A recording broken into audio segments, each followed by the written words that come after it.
Hey guys, welcome to my channel. My name is David. I'm a certified recovery coach. I'm pretty close to going into my third year of university for health sciences, addictions counseling, certified recovery coach. I also run meetings, and so I am a former polysubstance abuser, so I know what it's like. I have a lot of experience in that area, both areas. I have a lot of knowledge in both areas. And there's not much that I'm not able to empathize and sympathize with you. So recovery coaching is not counseling. It's not counseling, but what we do is we guide you through your own decisions. And so recovery coaching is, in Canada,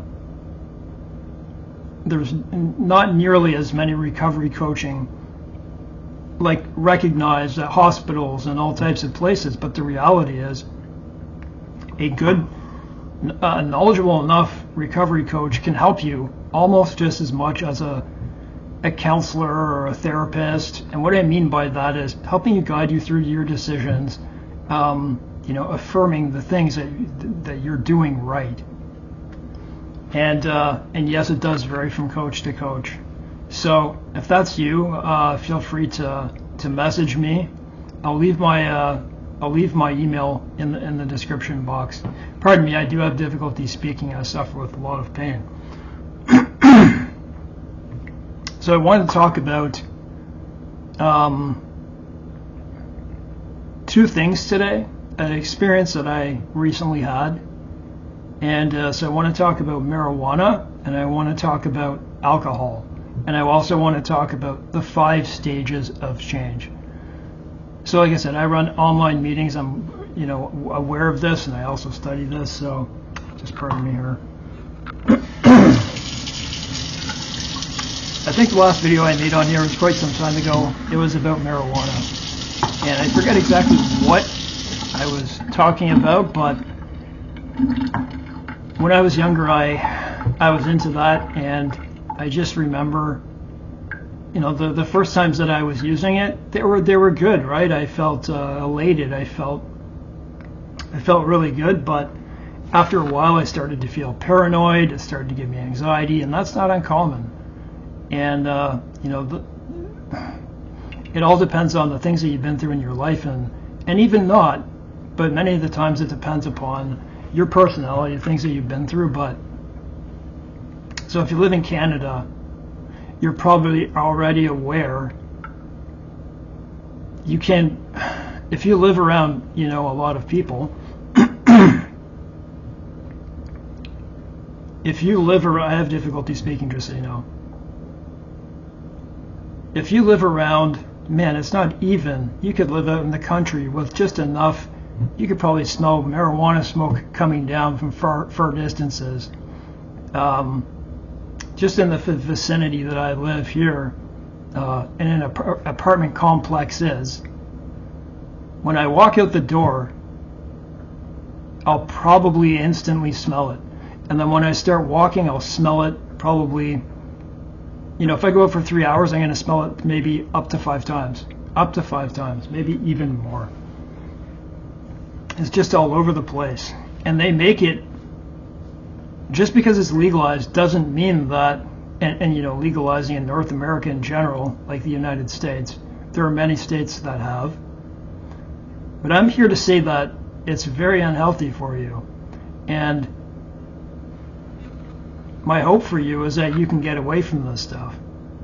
This stuff will destroy your life. It'll make you lazy. It'll trigger psychosis. It will cause you paranoia, and you'll think you can't get off of it. But when you actually get off of it, you realize you're a lot better. Pardon me for a sec.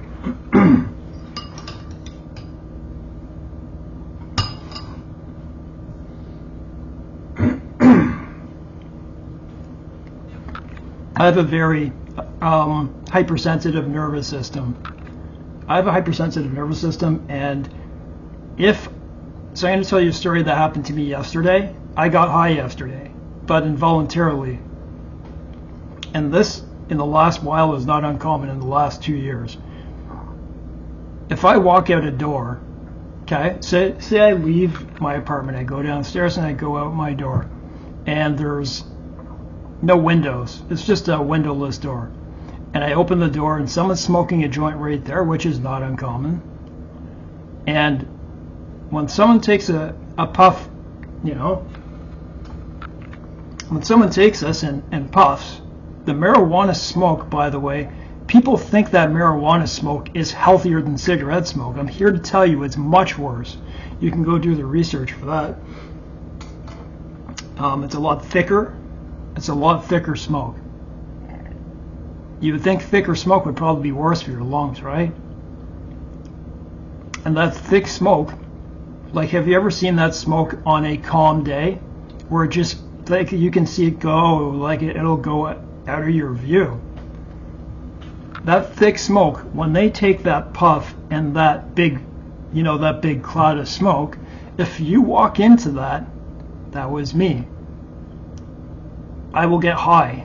My heart will start racing, I'll get anxiety, and it's unfortunate that something like that has to happen, but it's happening. And so I was with my dad yesterday. We were going along a beach in Ottawa, and you're not supposed to smoke weed in parks. And, you know, like, just stay your distance away from me or whatever. They were 30 feet away from me. I was walking along the path. I could smell it. Boom, just hit me. And they were, you know, there must have been just lit up a joint or something. And I told my dad beside me, I said, I know this is going to affect me. Boom, 4 hours I was high. I felt really I just felt horrible. I didn't feel paranoid, but I felt a lot of anxiety, and it made me feel very, very uncomfortable, you know? And people don't respect those laws, and what happens is Canada, the government, they make it look like, to children, you know, just because it's legal doesn't mean it's good for you. I don't think it should have ever been legalized. And I'm not against people who use it for pain and stuff like that. I know they can help people like that. But this is about getting better. This is about getting away from that. This is about building motivation and getting better.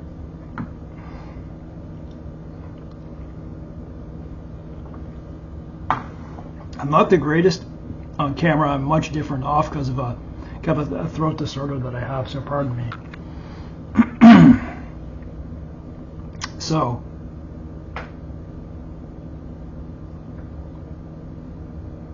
let's talk about the 5 stages of change. I'm actually not going to talk about alcohol. What are the 5 stages of change? And if you know, would it change anything in when I was young, when I was using this? Maybe. But you really have to show someone the stages of change for them to understand what's going on in your life, you know, like, you know, you're using and you're destroying your life, you're destroying those around you, and you use despite those consequences. And sometimes you just have to show someone exactly where they are, or you have to show them, you know, these are, you know, you say these are your values, but this is what you're doing. And you show them those types of discrepancies. The 5 stages of change. So if you're put in front of someone, a counselor, if you're put in front of a therapist, it doesn't matter. It doesn't have to be just addiction. It can be anything else in life that is troubling you. And even not, I think. But this pertains to things that trouble you. So say you're in front of an addictions counselor, and that counselor is trying to find out where you are. There are 5 stages. Say you're sent by the courts and you have no intention of changing at all. The first step is pre-contemplation, okay?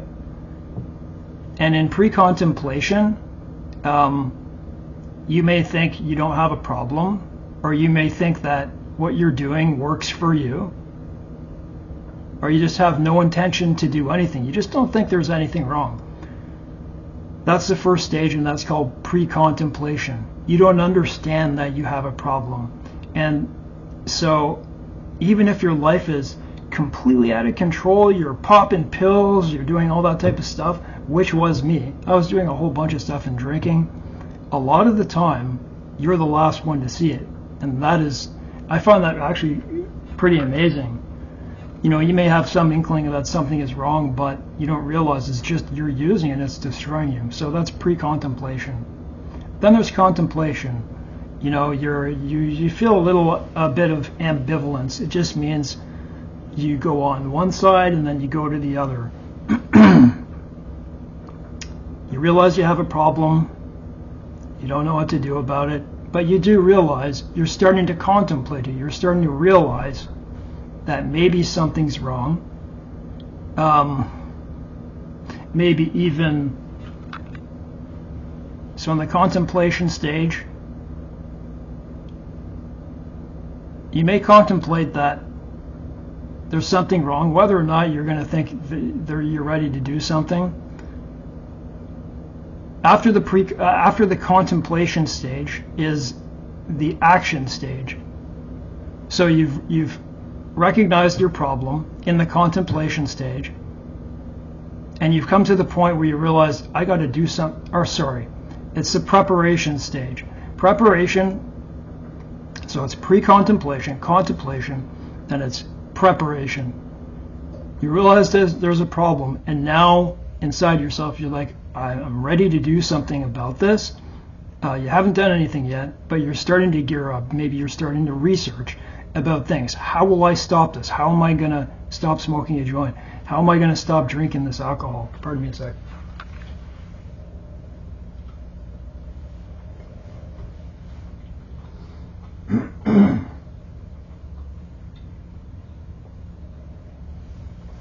I'm eating as I go along here. So who knows? Maybe you're starting to research something like Smart Recovery or Alcoholics Anonymous, or like I want to speak to a therapist or an addictions counselor. That is a preparation stage. You're ready to do something. Then the next stage is the action stage. That's when you actually do something. So if you show up to a meeting, or even you pick up a book and you start reading and you're starting to apply these things, you're in the action stage. You're actually doing something about it. That can be just about anything to help you. And this is both behavioral and recovery coaching, by the way, isn't just addictions. It's also behaviors, troublesome behaviors that are ruining your life. It could be pornography, it could be gambling, it could be a whole lot of things. So after the action stage, right? You're starting. Let's just call it this. You're starting to attend meetings, online meetings. You're starting to go to meetings. You're starting to talk to people. That's the action stage. And I'm not going to say there's a set amount of time for each of them, because each individual person is going to be different. But I'll speak about that time just in a second, though, because you're not going to move to them so quickly. Most people will not. And this isn't about time, right? You're just looking to have a better life. You're looking to get motivation and have a better life. So you've done something about it. You're attending meetings. Let's just say you've been attending them for 1 year. Then you move into the maintenance stage, okay? And in the maintenance stage, you have come to a point where these have just become the norm. Your thoughts and your triggers have become much less. And I want to raise this point too. Any part along those 5 stages of change, pre-contemplation, contemplation, preparation, action, maintenance, along all of those stages, you can have a relapse, okay? And I'm here to let you know that a relapse is normal. It's normal to have a relapse, but it's also not an excuse. And so I run online meetings. And from the people who talk back to me about their experiences that they've had, I picked out something that should not be. Some people who are running meetings, who do the same types of meetings as me, yes, it's normal to have up to 3 relapses on average, okay? It's normal, but those people weren't telling them this part. We don't want to make that normalized, right? I want you to be the person who is able to never have a relapse. That's the idea, but not to put that kind of pressure on you. And so